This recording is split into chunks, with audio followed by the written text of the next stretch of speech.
السلام علیکم ورحمۃ اللہ وبرکاتہ۔ بسم اللہ الرحمن الرحیم، نحمدہ ونصلی ونسلم علی رسولہ الکریم، اما بعد فاعوذ باللہ من الشیطان الرجیم، بسم اللہ الرحمن الرحیم۔ وَلَقَدْ أَرْسَلْنَا نُوحًا إِلَىٰ قَوْمِهِ إِنِّي لَكُمْ نَذِيرٌ مُّبِينٌ۔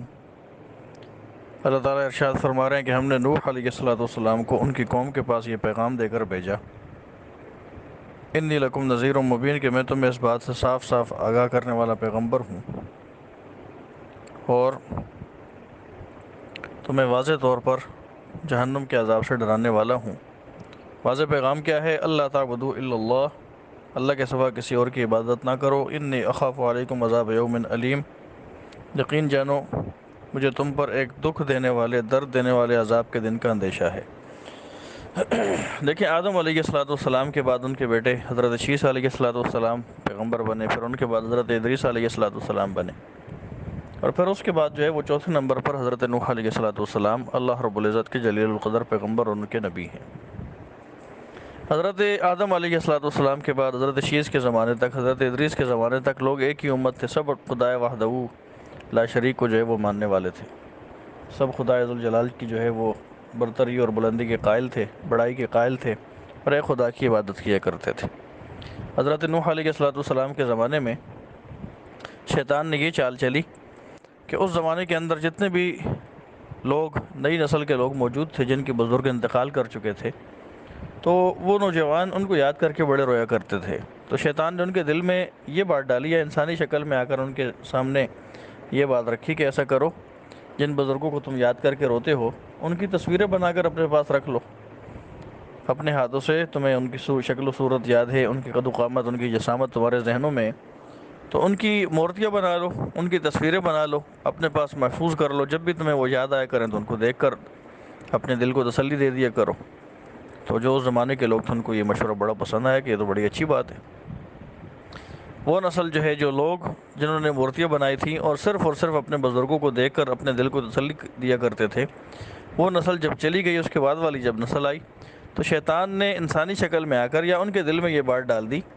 کہ دیکھو، جو تمہارے بڑے لوگ تھے انہوں نے یہ مورتیاں اس لیے بنائی تھی کہ ان کے سامنے وہ عبادت کیا کرتے تھے، یہ بڑے بزرگ لوگ گزرے ہیں، ان کے سامنے پوجا کی جاتی تھی، ان کے سامنے سجدے کیے جاتے تھے،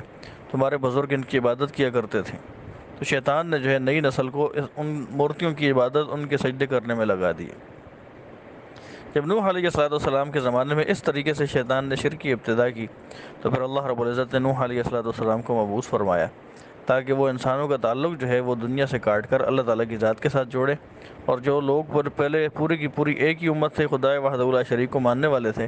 اب انہوں نے اپنے ہاتھوں سے بنائی ہوئی مورتیوں کے سامنے سجدے کرنے شروع کر دیے، عبادت کرنے لگ گئے۔ تو نوح علیہ السلام کے ذریعے سے ان کو اس بات سے ڈرایا جائے اور یہ بتایا جائے کہ عبادت صرف خدائے وحدہ لا شریک کی جائے گی۔ اگر جو ہے اس کے ساتھ کسی کو بھی اس کی ذات میں، اس کی صفات میں، اس کے افعال میں شریک ٹھہرایا گیا تو پھر ایسا آدمی جو ہے وہ اللہ تعالیٰ کے جہنم کے عذاب سے، دکھ اور درد دینے والے عذاب سے نہیں بچ سکتا۔ تو نوح علیہ السلام پہلے پیغمبر ہیں جنہوں نے باقاعدہ طور پر دعوت کی ابتدا کی ہے۔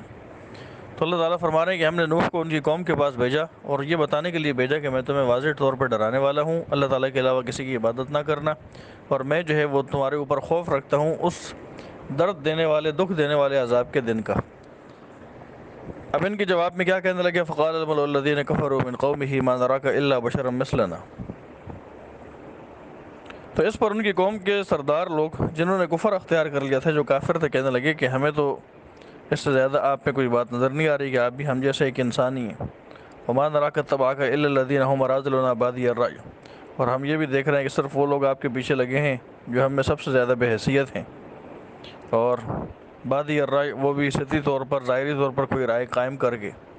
وما نرا لکم علینا من فضل، اور ہم آپ کے اندر کوئی ایسی بات ہمیں دکھائی نہیں دیتی کہ جس کے سبب ہم یہ سمجھے کہ آپ کو ہم پر کوئی خاص فضیلت حاصل ہو۔ بل نظنکم کاذبین، ہمارا خیال تو یہ ہے کہ آپ سب جھوٹے ہو۔ یعنی قوم کے سردار جو ہے وہ یہ سمجھنے لگے کہ شاید جو پیغمبر ہوتے ہیں اللہ تعالیٰ کے یا نبی ہوتے ہیں، کوئی ماوراء الفطرت یا ماوراء عادت یا انسانی عقل میں نہ آنے والی کوئی مخلوق ہوتی ہے، کوئی فرشتہ ہوتا ہوگا، اور اسی طریقے سے اس کے ماننے والے لوگ بھی اعلیٰ نسب کے حامل اور بڑے مالدار لوگ اور معاشرے کے سب سے اچھے لوگ ہوتے ہوں گے۔ اس لیے حضرت نوح علیہ السلام نے جب دعوت دینا شروع کی تو ان کی بات ماننے والے وہ لوگ تھے جو اس زمانے کے اندر سب سے زیادہ کمزور تھے، کوئی صاحب حیثیت نہیں تھے، غریب لوگ تھے ان کے ماننے والے۔ اس لیے جو سردار تھے، جو بڑے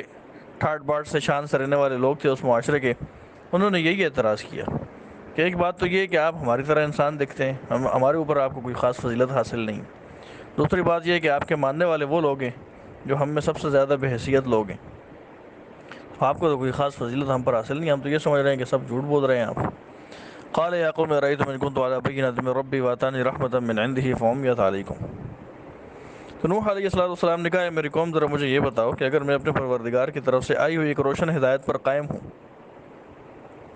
اور اس نے مجھے خاص اپنے پاس سے ایک رحمت یعنی نبوت عطا کر رکھی ہے، واتانی رحمتن میں رحمتن سے مراد نبوت ہے،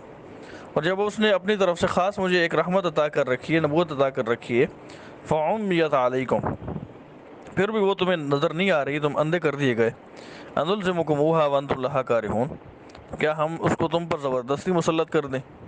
وانتم لہا کارہون، جبکہ تم اسے ناپسند کرتے ہو۔ وَيَا قَوْمِ لَا أَسْأَلُكُمْ عَلَيْهِ مَالًا، اور اے میری قوم، میں اس تبلیغ پر تم سے کوئی مال طلب نہیں کرتا، میرا مقصد دنیاوی فوائد حاصل کرنا نہیں ہے۔ ان اجریہ الا علی اللہ، میرا اجر تو اللہ کے سوا کسی اور کے ذمہ نہیں۔ وما انا بطارد الذین آمنوا، اور جو لوگ مجھ پر ایمان لا چکے ہیں میں ان کو اپنے پاس سے اٹھانے والا بھی نہیں ہوں، کہ بے حیثیت لوگ ہیں،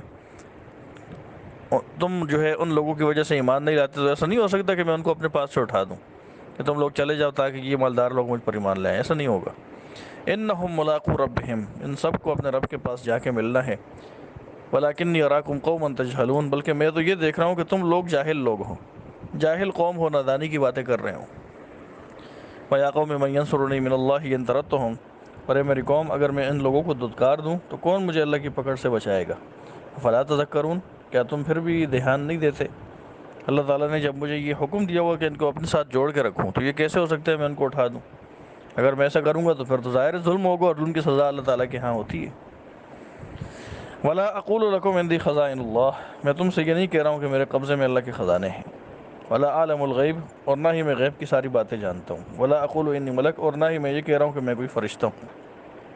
یعنی میرے پاس کوئی ماوراء الفطرت جو ہے کہ طاقتیں نہیں ہیں کہ دنیا کے سارے خزانے میرے پاس جمع ہو جائیں، یا غیب کی ساری باتیں مجھے معلوم ہو جائے اور میں تمہیں بتانے لگ جاؤں، اور نہ ہی میں یہ کہتا ہوں کہ میں کوئی آسمان سے اترا ہوا فرشتہ ہوں، تمہاری طرح ایک انسان ہوں، تمہارے درمیان پلا بڑا ہوں۔ اللہ تعالیٰ نے مجھے خاص کر کے نبوت اور رسالت عطا فرما کر میرا مقام اور مرتبہ بلند کر دیا ہے۔ باقی دنیا کے اندر کوئی ماوراء العقل یا ماوراء الفطرت طاقتیں جو ہیں میرے پاس نہیں ہیں کہ میں یہ کہوں کہ دنیا کے سارے خزانے میری ملکیت میں آ گئے، اب میں جس کو چاہوں دیتا پھروں، اور نہ یہ ہے کہ میں دنیا کی ساری غیب کی باتیں جاننے لگ گیا ہوں کہ تم یہ سمجھو کہ اب میں تمہیں مستقبل کے احوال بتایا کروں گا، اور نہ ہی میں تمہیں یہ کہتا ہوں کہ میں کوئی نورانی مخلوق ہوں، میں کوئی فرشتہ ہوں، تمہاری طرح انسان ہوں کہ میں بشری حاجات سے جو ہے وہ پاک ہوں۔ تو اللہ کے ایک جلیل القدر پیغمبر جو ہے اپنے قوم کے لوگوں کی اصلاح کر رہے ہیں کہ اپنے عقیدے ٹھیک کرو۔ نبی کا کام لوگوں کے اخلاق، لوگوں کے اعمال، لوگوں کے کردار، لوگوں کے اعمال کی اصلاح کرنا ہوتی ہے۔ نبی کا کام یہ نہیں ہوتا کہ ایک ماوراء الفطرت مخلوق کے طور پر لوگوں کے سامنے آئے، دنیا کے سارے خزانے ان کے اوپر لوٹا دے، ان کو غیب کی خبریں بتانے لگ جائے، اور بشری حاجات سے جو ہے وہ پاک ہو کر اپنے آپ کو کوئی نورانی مخلوق یا فرشتہ جو ہے وہ ظاہر کرے۔ تو نبی جو ہے وہ اصلاح کر رہے ہیں۔ اور ہمارے ہاں کیا ہوتا ہے؟ ہمارے ہاں تو کوئی بھی گلی کے اندر گھومنے پھرنے والا جو ننگ لڑنگ ہوتا ہے اس کو پیر اور کامل سمجھ لیا جاتا ہے، اور یہ سمجھا جاتا ہے کہ جو دے گا یہی دے گا، دنیا کی غیب کی ساری باتیں اس کو معلوم ہیں، اور دنیا کے سارے خزانے اسی کے پاس ہیں۔